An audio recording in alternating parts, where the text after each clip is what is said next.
It's a beautiful day in the neighborhood, a beautiful day for a neighbor. Would you be mine? Could you be mine? It's a beautiful day in this beauty wood, a beautiful day for a beauty. Would you be mine? Could you be mine? I've always wanted to have a neighbor just like you. I've always wanted to live in a neighborhood with this. While we're here, you might as well say, would you be mine? Could you be mine? Won't you be my neighbor?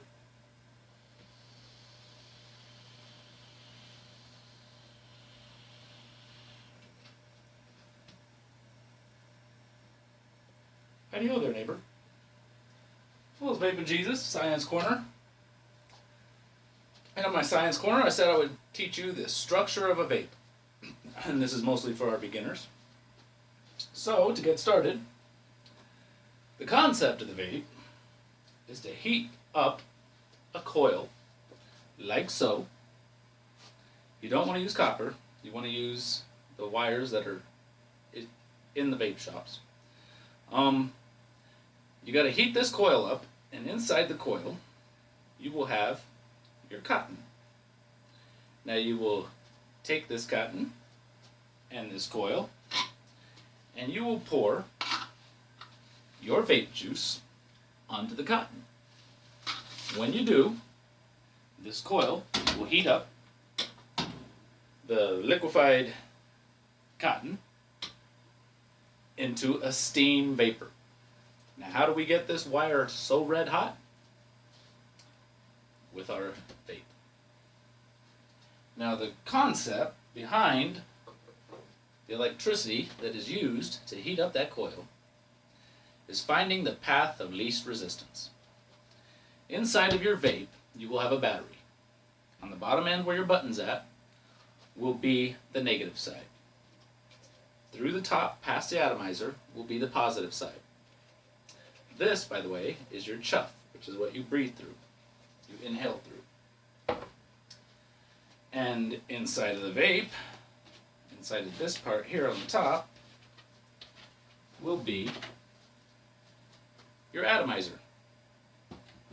Now when you press the button, that completes the entire path of electricity going from the positive into the negative side of your battery.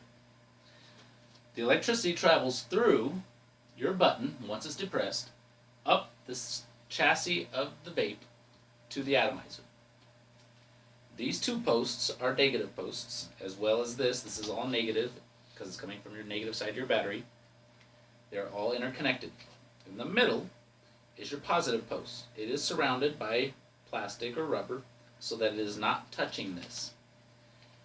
And it comes out the bottom right here and touches the positive side of your battery.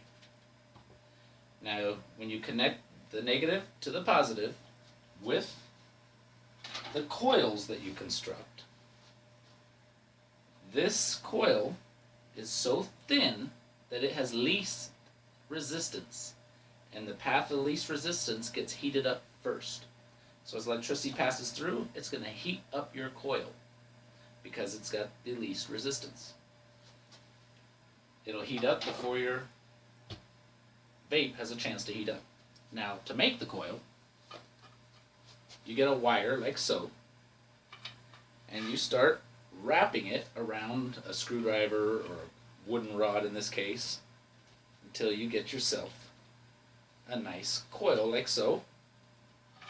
Then, when you stick your coil in your vape, you depress the button and heat it up till it's red hot.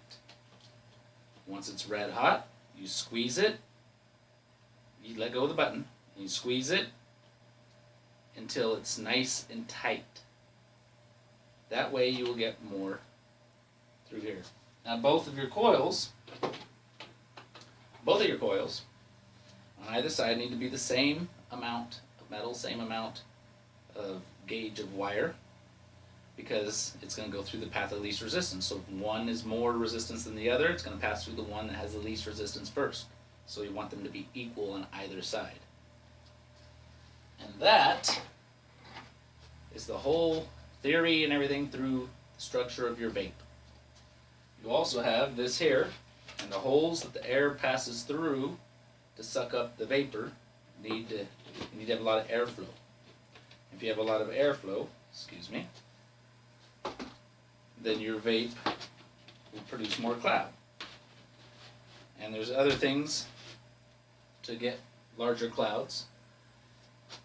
And the person with the largest cloud is the man.